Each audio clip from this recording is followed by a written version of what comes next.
اعوذ باللہ من الشیطان الرجیم بسم اللہ الرحمن الرحیم اللہم صلی علی سیدنا محمد معدن الجود والکرم وآلہ وسلم۔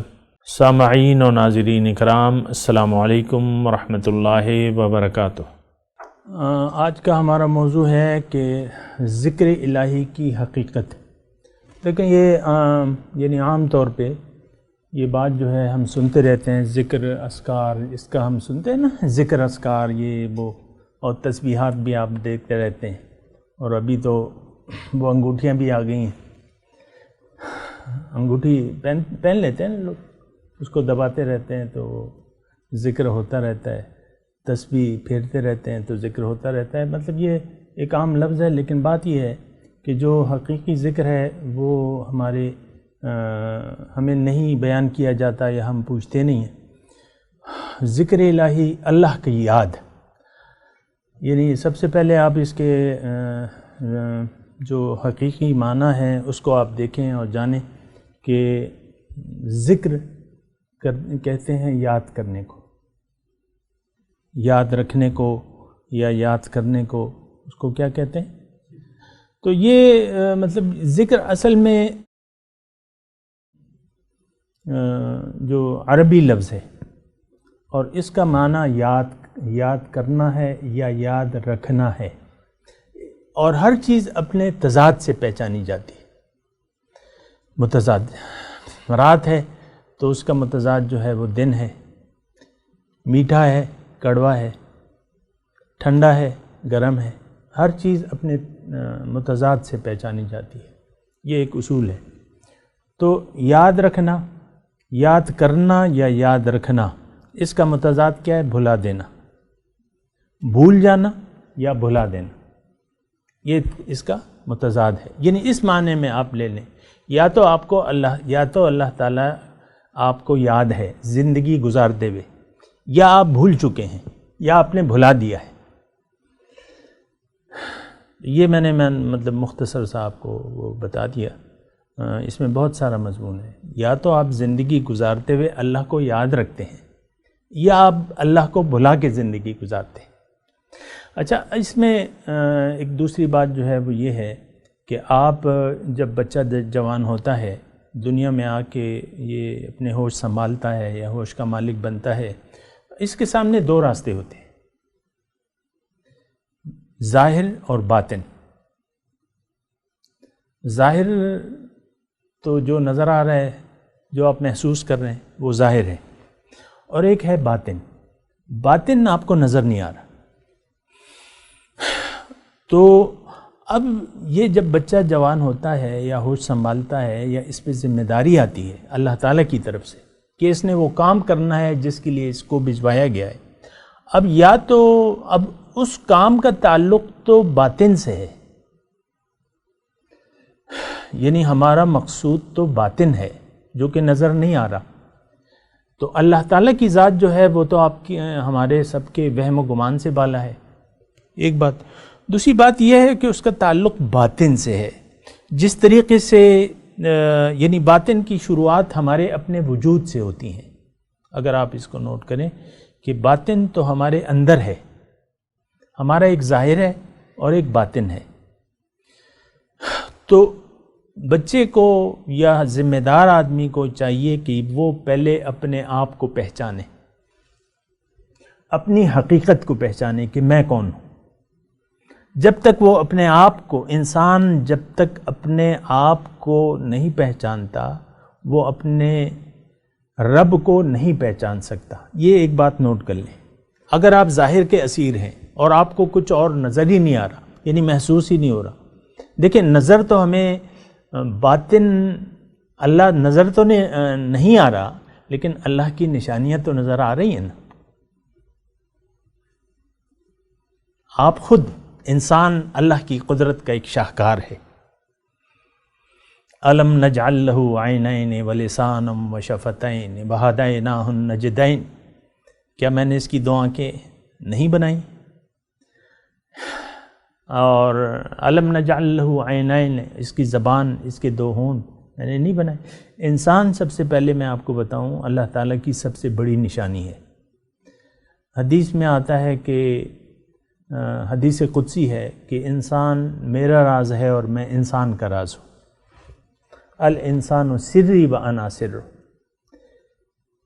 تو سب سے پہلے تو آپ کی اپنی ذات ہے، آپ کو اپنے آپ کو پہچاننا ہوگا کہ آپ کون ہیں۔ آپ اللہ کا ایک راز ہیں۔ آپ کو خود اپنی سمجھ بھی ایسی نہیں آ سکتی جیسے کہ بالکل جیسے کہ آپ چائے کو دیکھتے ہیں یا ہوا کو، یہ پانی کو دیکھتے ہیں، آگ کو دیکھتے ہیں، اس طریقے سے آپ کو اپنی سمجھ بھی نہیں آ سکتی، کیونکہ آپ تو اللہ کا ایک راز ہیں، باطن ہے، آپ کا تعلق باطن سے ہے، اور باطن جو ہے ہماری سمجھ میں آ نہیں سکتا۔ ہاں نشانیاں ہیں اللہ تعالیٰ کی، تو میں آپ سب سے پہلے یہ کہہ رہا ہوں کہ آپ نے یعنی اگر اللہ کو یاد کرنا ہے تو آپ نے پہلے اپنے آپ کو پہچاننا ہوگا، اپنی حقیقت کو پہچاننا ہوگا کہ آپ کی حقیقت کیا ہے۔ اگر آپ ظاہری پہ دھوکہ ہو گئے، جیسے کہ بہت سے لوگ ہیں کہ بس یہی سمجھتے ہیں کہ بس بچہ پیدا ہوتا ہے تو پوچھتے ہیں کہ بھئی لڑکی ہے کہ لڑکا ہے، پوچھتے ہیں نا لڑکی ہے کہ لڑکا ہے۔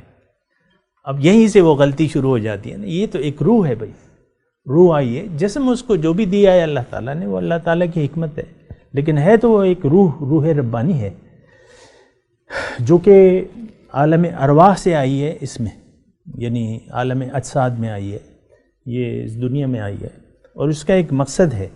تو پہلے وہ پہچاننا ہے ہم نے، یعنی ذکر الہی کی میرا موضوع ہے، اب میں آپ کو یہی کہہ رہا ہوں کہ سب سے پہلے اپنے آپ کو پہچاننے کی کوشش کریں اور چھوڑ دیں باتیں، پہلے اپنے آپ کو پہچانیں، اسلام کو بھی فی الحال چھوڑ دیں، قرآن کو بھی چھوڑ دیں، اللہ کو بھی فی الحال ایک طرف رکھیں، یعنی اس کے بعد موقع آتا ہے رب کو پہچاننے کا، پہلے اپنے آپ کو پہچانیں۔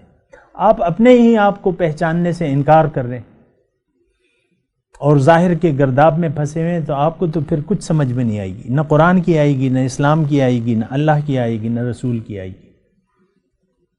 اگر آپ نے اپنے آپ کو نہیں پہچانا تو یہ ساری چیزیں تو آپ کی باطن کے لیے ہیں، توحید، رسالت، آخرت، قرآن، اسلام، یہ ساری چیزیں تو آپ کے باطن کے لیے ہیں، آپ کے ظاہر کے لیے تو نہیں ہے۔ ظاہر کے لیے تو آپ کے لیے آلو ہے، پیاز ہے، بھنڈی ہے، کریلا ہے، آم ہے، گندم ہے، مکئی ہے، اور یہ ساری چیزیں آپ کے ظاہر کے لیے ہیں کہ باطن کے لیے، ظاہر کے لیے، ظاہری زندگی کے لیے۔ تو اگر آپ کی نظر ظاہر سے نہیں ہٹ رہی تو یہاں ایک سوچ کا مقام پیدا ہوتا ہے، لیکن اس کا نتیجہ یہ ہوگا کہ آپ اپنے باطن کو بھول جائیں گے۔ اگر آپ نے پہچانا نہیں تو پھر آپ اسے بھلا دیں گے، اور آج لوگوں کا ایک ہجوم جو ہے وہ اپنے آپ اپنی حقیقت کو بھلا کے زندگی گزار رہا ہے۔ کتنے ہیں مسلمان؟ 100 ارب۔ 100 ارب کتنے ہوتے ہیں؟ 100 کروڑ نہیں ہوتے، 125 کروڑ ہوتے ہیں۔ ان میں اکثریت جو ہے وہ اپنے آپ کو پہچاننے سے انکاری ہے۔ تو اب یعنی اپنے آپ کو یہ نہیں پہچان پا رہی، تو اس کا مطلب یہ ہے کہ اس نے یعنی چونکہ اپنے آپ سے بے خبر ہے، اس لیے اپنے اللہ سے بھی، اپنے رب سے بھی بے خبر ہے، اپنے رب کی یاد کو اس نے بھلا دیا ہے۔ میں آج کے مسلمان کی بات کر رہا ہوں۔ تو بات یہ ہے کہ سب سے پہلے تو اپنی پہچان ہے، سچ کیا ہے، حقیقت کیا ہے۔ یہ کتابوں میں بڑے بڑے جو آپ کے افلاطون قسم کے وہ ہے نا دانشور، وہ یہ انہوں نے بحثیں کی ہیں، زندگی کیا ہے، انسان کیا ہے، وہ ایسی ایک لا حاصل گفتگو ہے وہ ایسی خامخواہ میں فلاسفر جس کو ہم کہتے ہیں، کچھ بھی نہیں ہے۔ اصل جو ہے حقیقت وہ تو اللہ ہے، پھر اللہ جو بتائے وہ حقیقت ہے۔ ایک بات نوٹ کر لیں، پھر آپ کی حقیقت آپ دیکھیں کہ آپ کے اندر جو چیز ہے وہ مسجود ملائکہ ہے۔ آپ اپنے رتبے کو تو پہچانیں، آپ کے اندر اللہ کی پھونکی ہوئی روح ہے۔ ٹھیک ہے، آپ روح کی حقیقت کو اگر نہیں بھی جانتے تو روح یعنی روح پہ تو آپ کا یقین ہے نا، آپ کہتے ہیں یقین کیسے پیدا کریں؟ بھئی ایک چیز میں روح ہوگی، یعنی انسان میں وہ روح جو ہے وہ اصل ہے، اس پہ یقین ہے تو اب یہ یقین کی شروعات ہو گئی آپ کی کہ میں یہ نہیں، میں وہ ہوں جو نظر نہیں آ رہا. تو یہ پھر یہ آپ کا ایک سفر ہے یقین کا. باقی باتیں کریں گے لیکن اگلی نشست میں. وآخر دعوانا ان الحمد للہ رب العالمین. مولاي صل وسلم دائما ابدا على حبيبك خير الخلق كلهم